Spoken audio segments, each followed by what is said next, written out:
اهلا بيكم في فيديو جديد من قناة نجم التوقعات. النهاردة معانا توقعات مباريات يوم الاثنين 15/9/2025. قبل ما نبدأ احب افكرك واقولك ان احنا عاملين جروب VIP بسعر اشتراك رمزي جدا، اي حد يقدر يدفعه عادي جدا. الحق وما تضيعش مباريات دوري الابطال وما تضيعش الجولات اللي جايه من الدوريات. انضم دلوقتي معايا، هتلاقي الرابط في الوصف او التعليق انت تتواصل معايا. طيب تعالوا كده نشوف القسيمة دي مع بعض. النهاردة معانا القسيمة 8 أحداث، الأس 6:30. طبعا يا جماعة هو عشان قلة الماتشات فما فيش ماتشات، يعني النهاردة يوم الاثنين يوم قليل الماتشات شوية لحد مثلا يوم التلات أو الأربعاء. تمام. تعالوا كده نشوف أول ماتش معانا في القسيمة وأول حدث. عملنا في الدوري الدنماركي، عملنا في الماتش دوت على الأقل يجي جون من أي فرقة، يعني أي فرقة تجيب جون. انت ممكن تعملها مجموع الأهداف أكتر من نص، بس هي هنا الأود بتاعها أعلى. تمام.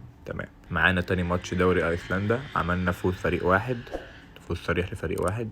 تمام. طيب نروح كده الماتش التالت، جينو وكومو، عملنا على الأقل فريق واحد سيحرز هدفا، يعني أي فريق منهم يجيب جون على مدار الماتش كله، على مدار 90 دقيقة. تمام. معانا ماتش الأهلي جدة في دوري أبطال آسيا، عملت فوز لأهلي جدة، فوز صريح.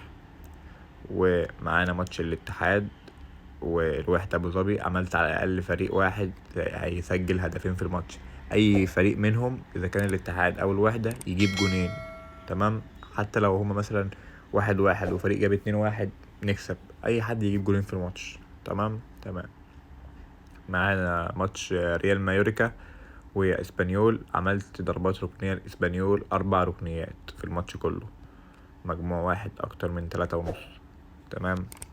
بنروح كده الماتش اللي قبل الاخير، ماتش فيرونا، عملت ان الماتش ده ما يخلصش تعادل، يعني فرصة مزدوجة 12، يعني اي حد يفوز في الماتش ده ما ينفعش يخلص تعادل.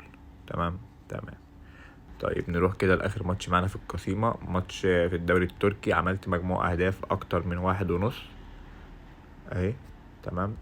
ده طبعا بناء على الاحصائيات بتاعتهم، فان شاء الله القسيمة كده دي انا هحط عليها 1,500، بحيث ان هي لما تعدي هيديني 9700 جنيه.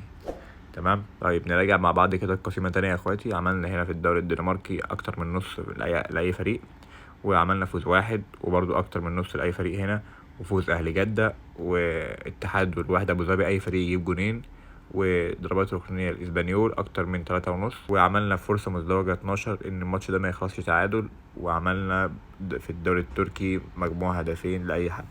تمام. كده دي القسيمة كانت بتاعت النهاردة.